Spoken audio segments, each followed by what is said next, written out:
Kiberiti ni wimbo ambao uliweza kutoka mwaka wa 2018, wimbo ambao uliweza kuwakutanisha wasanii wawili wakubwa wakongwe kabisa nchini Tanzania, na mzungumzia Madam Saida Karoli kutoka Bukoba, lakini pia Fit to the Q kutoka Rock City Mwanza, ambao wote wanaiwakilisha Tanzania kwa upande wa music. Lakini pia wimbo huu ulivyotoka mwaka wa 2018 ambao unaitwa ni Kiberiti, ukiwa umemshirikisha producer mkubwa sana nchini Tanzania na kwenda kwa jina la Lufa, ndio wimbo wa kwanza ambao tumeanza nao kupitia BCB ya 92.5 Mjini FM. Na taarifa nzuri kuhusiana na huu wimbo bwana, Kiberiti verse ya tatu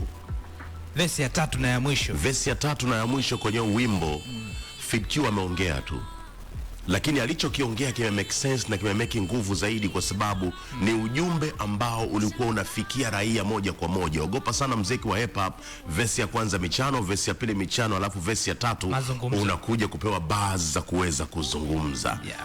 Bwana, karibu sana kwenye BCB. Wimbo unaitwa Kiberiti ambao tumeanza nao muda huu hapa, na kiukweli kabisa ni Jumatatu ya mwisho mwaka huu au mwezi huu wa tatu mwaka wa 2026. Karibu sana kidalali zaidi, tunakwenda mpaka 3 kamili za asubuhi. Jumatatu ambao iko fresh zaidi kwa upande wetu, lakini pia tuna imani kwa upande wako wewe ambao umetuni sasa hivi Mjini FM utakuwa uko fresh kabisa na umeamka poa.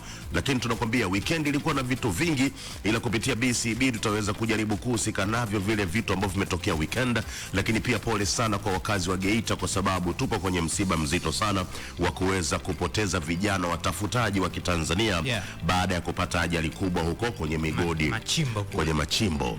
Kwa hiyo pia baadaye tutakuja tuzungumze kuhusiana na hiyo issue. Lakini pia asubuhi hii kama umeamka vizuri, basi wewe mshukuru Mwenyezi Mungu.